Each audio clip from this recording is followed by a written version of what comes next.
نحمده ونصلي على رسوله الكريم أما بعد فأعوذ بالله من الشيطان الرجيم بسم الله الرحمن الرحيم يا أيها الذين آمنوا توبوا إلى الله توبة نصوحا۔ قرآن کریم کے الفاظ میں اللہ تعالیٰ پیارے انداز میں بات کرتے ہیں، اور آپ دیکھیے کہ اللہ کا کتنا پیارا انداز ہے کہ جب اللہ ایمان والے سے بات کرتے ہیں تو کہتے ہیں یا ایھا الذین آمنو، اور جب اللہ کو تمام لوگوں سے بات کرنی ہوتی ہے، تمام انسانوں سے بات کرنی ہوتی ہے، اور جب اللہ تمام انسانوں سے مخاطب ہوتے ہیں تو فرماتے ہیں یا ایھا الناس، اے لوگو۔ اللہ کتنے پیارے ہیں، جب ایمان والے سے بات کرتے ہیں تو لوگوں کو الگ کر دیتے ہیں، اور پھر ایمان والے سے مخاطب ہوتے ہیں اور ایمان والے سے کہتے ہیں یا ایھا الذین آمنو، اے ایمان والو، توبو الی اللہ توبۃ نصوحا، کہ تم پکی اور سچی توبہ کر لو۔ یعنی انسان،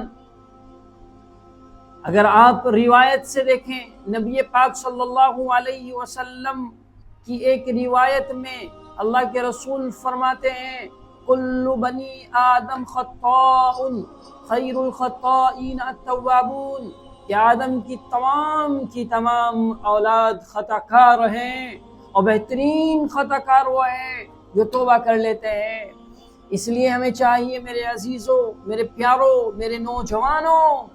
او نوجوانوں، اپنی تنہائی پر رات کے اندھیرے میں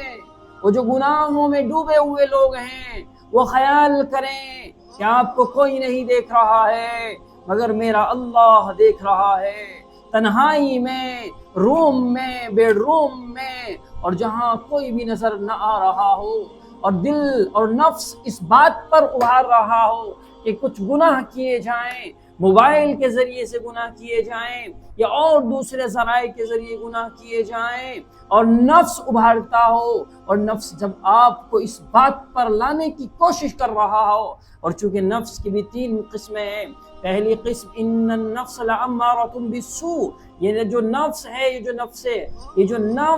یہ نفس انسان کو گناہوں کی طرف لاتا ہے۔ یہ نفس امارہ ہے، اللہ اس سے ہماری حفاظت فرمائے۔ یہ انسان سے صرف گناہ کراتا ہے، اور گناہ پر جب گناہ کرنے لگ جاتا ہے بندہ،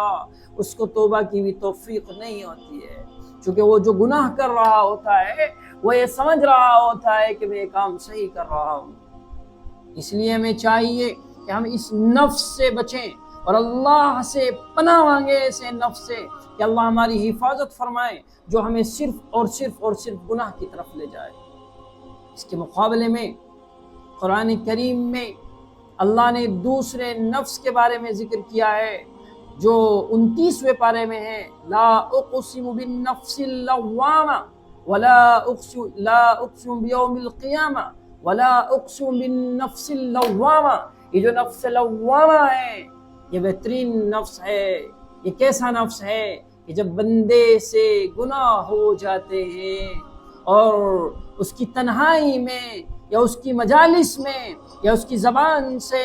یا اس کے قول و فعل سے کوئی گناہ سرزد ہوتا ہے تو بندہ شرمندہ ہوتا ہے اور شرمسار ہوتا ہے، اللہ کے حضور حاضر ہوتا ہے، اور حاضر ہو کر کہتا ہے اے میرے اللہ، آپ کے علاوہ کوئی عبادت کے لائق نہیں ہے، اور آپ کے علاوہ کوئی نہیں ہے جو مجھے معاف کر سکے، آپ مجھے معاف فرما دیجئے۔ اور جب بندہ اللہ کے سامنے شرمندہ ہوتا ہے اور گریہ وزاری کرتا ہے، روتا ہے، تڑپ کے اللہ سے مانگتا ہے، اللہ اسے معاف فرما دیتے ہیں۔ یہ نفس بہترین نفس ہے، چونکہ اس نفس پر یہ سمجھیے آپ کہ جب خطا ہوتی ہے تو یہ نفس شرمندہ ہوتا ہے، اور انسان جب کوئی خطا کرے، غلطی ہو جائے اور وہ یہ سمجھے کہ واقعی یہ غلطی ہے تو اسے توبہ کی توفیق ہو جاتی ہے۔ اور آگے چلتے ہیں، ہم قرآن سے معلوم کرتے ہیں تیسرے نفس کے بارے میں، اور وہ نفس کن لوگوں کو حاصل ہوتا ہے؟ وہ نفس اللہ والوں کو حاصل ہوتا ہے، وہ نفس ایسے لوگوں کو حاصل ہوتا ہے جس میں خوف الہی ہوتا ہے، جو اپنی تنہائیوں کو، اپنی خلوت کو، جلوت کو، مجلسوں کو اللہ کے ذکر سے آباد رکھتے ہیں، اپنی تنہائی میں بھی گناہ نہیں کرتے ہیں۔ بے شمار لوگ آپ کو ایسے ملیں گے جو بظاہر بہت نیک ہوتے ہیں اور نیک ہوتے ہیں، باقی جو وہ تنہائی میں جاتے ہیں تو کہیں گناہ موبائل کے ذریعے اور کہیں گناہ اور دوسرے ذرائع کے ذریعے ہوتے ہیں۔ اس لیے ہمیں چاہیے کہ ہم اپنی تنہائیوں میں اس بات کا خیال رکھیں کہ جب ہمیں کوئی نہیں دیکھ رہا ہے، ہمیں اللہ دیکھ رہے ہیں، چونکہ الاول والآخر والظاہر والباطن، اللہ اول سے ہے، آخر تک رہے گا، اور اللہ ظاہر میں بھی ہے اور اللہ باطن میں بھی ہے۔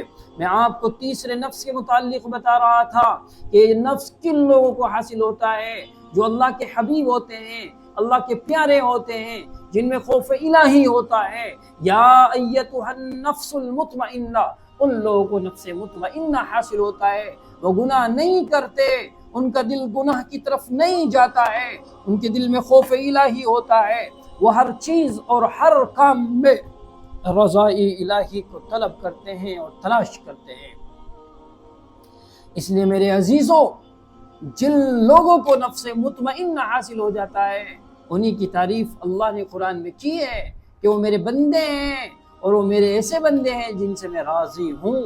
اس لیے ہمیں چاہیے کہ ہم نفس امارہ سے، یعنی جو نفس صرف اور صرف گناہ کراتا ہے، اس سے ہمیں پناہ مانگنی چاہیے کہ اللہ ہمیں اپنے حفظ و امان عطا فرما اور ہمیں ایسے نفس سے بچا اور گناہوں سے بچا، چونکہ گناہوں سے بچانے والی ذات صرف اور صرف اللہ کی ہے۔ آپ کا اور ہمارا کام تو صرف اور صرف کوشش کرنا ہے۔ اسی طرح جو دوسرا نفس ہے، اس کی تعریف بھی قرآن میں کی ہے اللہ نے، یہ ایسا نفس ہے کہ اگر اس سے خطا ہو جاتی ہے تو یہ شرمندہ ہو جاتا ہے، اور بہترین نفس جو ہے وہ نفس مطمئنہ ہے۔ اللہ ہم سب کو نفس مطمئنہ کی توفیق و مرحمت فرمائے اور ہماری اصلاح فرمائے، اپنی رضا کے مطابق ہمیں زندگی گزارنے والا بنائے۔